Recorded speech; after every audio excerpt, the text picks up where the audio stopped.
지독하리만큼 매서운 칼바람이 몰아치던 숙종 시절의 어느 겨울밤, 한양도성 전체의 경제를 한순간에 마비시키고 조정의 근간을 뿌리째 흔드는 전대미문의 경제범죄가 발생했습니다.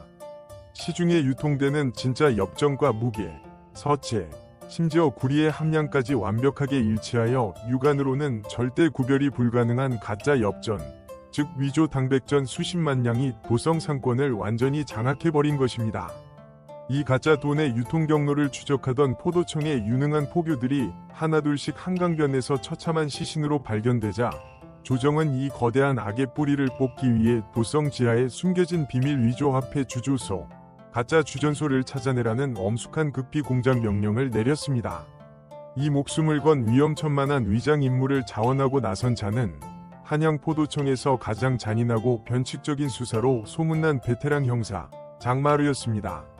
장마루는 자신의 고결한 형사 신분을 완전히 지워버린 채 과거 돈 때문에 동료를 배신하고 사람을 죽인 뒤 도망친 냉혹한 탈옥수이자 거친 칼잡이 사공으로 위장하여 가짜 엽전이 유통되는 한강변의 가장 음습하고 흉악한 도적 소굴인 도깨비 나루로 직접 발을 들였습니다.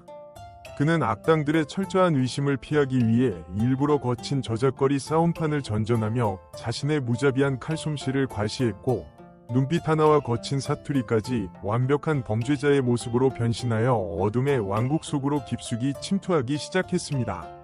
장마루는 도깨비 나루의 절대 권력자이자 가짜 엽전의 대량 유통을 담당하는 잔인한 거상 마대감의 신임을 얻는 데 성공하여 마침내 대규모 가짜 엽전을 실어 나르는 밀수선의 총오의 무사 자리를 꿰찼습니다.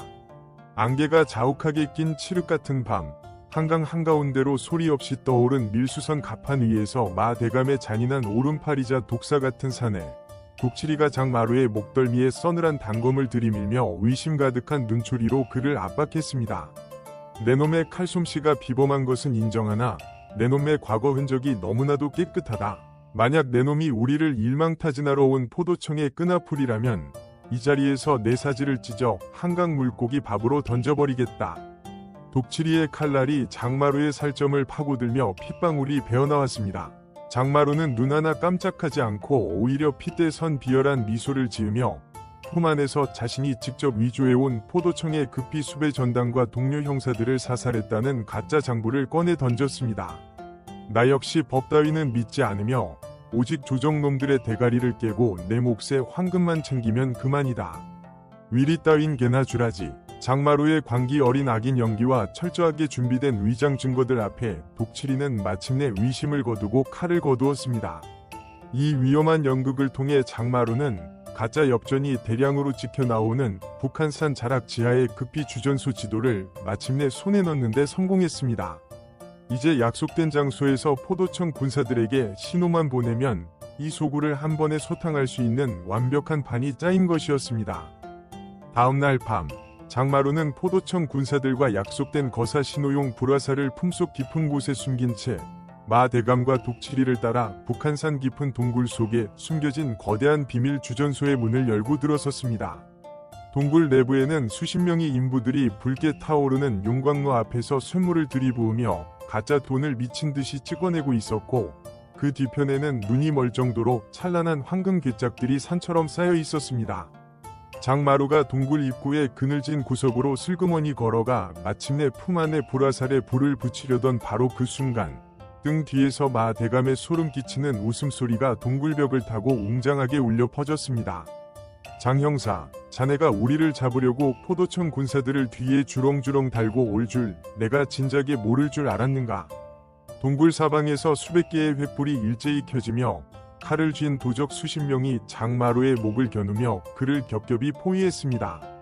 알고 보니 장마루가 그동안 목숨을 걸고 완벽하게 감추었다고 믿었던 모든 잠입 정보는 이미 조정 내부에서 마대감에게 천문학적인 뇌물을 받으며 가짜 주전소의 배후 역할을 하던 포도청의 최고 대장, 즉 장마루의 직속 상관에 의해 진작에 유출되어 있었습니다. 마대감은 장마루를 역으로 이용해 자신들을 추적하던 포도청의 정예 군사들을 이 폐쇄된 동굴 안으로 유인한 뒤 미리 매설해둔 화약으로 통째로 폭사시키려는 거대한 역공의 덫을 짜놓았던 것입니다. 장마루는 순식간에 자신의 목숨보다 소중한 동료 형사들을 스스로 사지로 이끌고 들어온 비극적인 꼴이 되어버렸습니다. 도적들이 고함을 지르며 장마루를 향해 일제히 칼을 휘두르며 쇄도했습니다. 절체절명의 위기 상황에서 장마루는 절망하는 대신 자신의 온몸을 감싸고 있던 형사의 본능과 분노를 한꺼번에 폭발시켰습니다.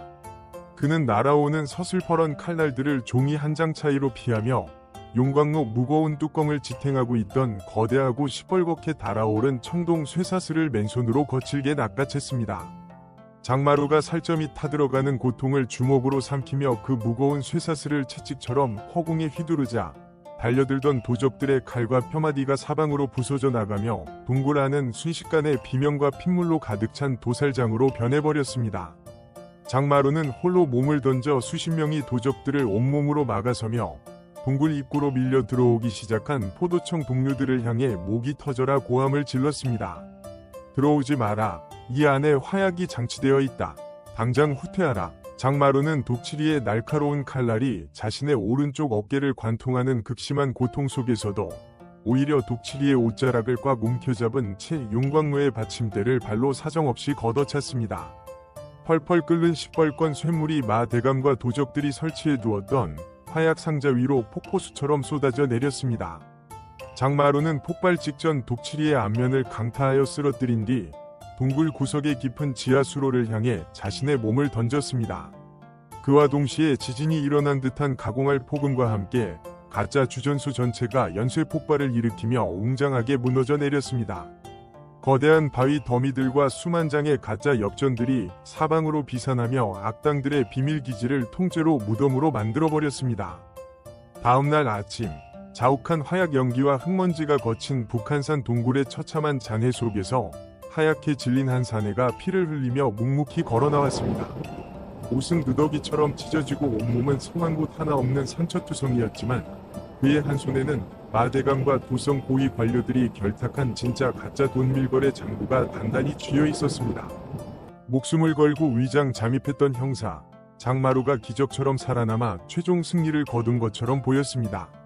동굴 밖에서 대기하던 포도청 군사들이 환호하며 그를 맞이했고 가짜 돈을 찍어내던 마대감과 독칠이는 현장에서 사살되거나 포승줄에 묶였습니다. 하지만 진짜 마지막 충격적인 반전은 장마루가 포도청 본청으로 돌아와 자신을 배신하고 도적들에게 정보를 넘겼던 부패한 포도대장의 집무실 문을 열었을 때 일어났습니다. 포도대장은 도망치기는커녕 차분하게 차를 마시며 장마루를 맞이했습니다. 그리고 포도대장이 뻔해 보인 것은 임금의 어인이 선명하게 찍힌 또 다른 비밀 밀서였습니다. 사실 포도대장은 배신자가 아니었습니다. 마대감의 가짜 주전소 뒤에는 조선을 전복시키려는 더 거대한 세력, 즉 영의정을 비롯한 영모 세력의 군자금이 숨겨져 있었고 포도대장은 마대감의 완벽한 방심을 유도하기 위해 일부러 장마루의 정보를 마대감에게 흘려 그들을 한 곳에 모이게 만든 이중 공작을 펼쳤던 것입니다. 즉 장마루는 자신이 배신당해 죽을 위기에 처했다는 그 처절한 사실마저도 영모의 거물들을 완전히 안심시켜 소탕하기 위해 설계된 거대한 국가적 야바위판의 완벽한 말이었던 셈입니다. 장마루는 자신이 목숨을 걸고 싸웠던 그 지옥같은 사투마저도 조정 높은 분들의 거대한 장기판 위에 한 수에 불과했다는 잔인한 진실을 마주하고 허탈한 소리 없는 웃음을 터뜨렸습니다. 그러나 그의 눈빛에는 분노 대신 오히려 범죄를 향한 더 차갑고 날카로운 형사의 집념이 불타올랐습니다.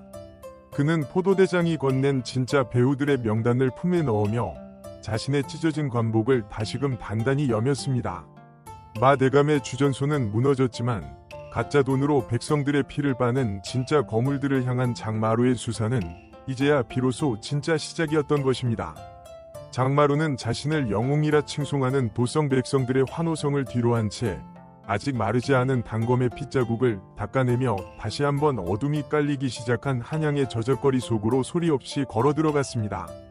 명예도, 보상도, 심지어 아군의 완벽한 신뢰조차 기대할 수 없는 가장 고독하고 어두운 음지 속에서 오직 정의라는 두 글자를 집행하기 위해 스스로 괴물이자 도적이 되기를 주저하지 않는 한 고독한 형사의 멈추지 않는 추격을 담은 조선판 잠입 미스터리 활극이었습니다.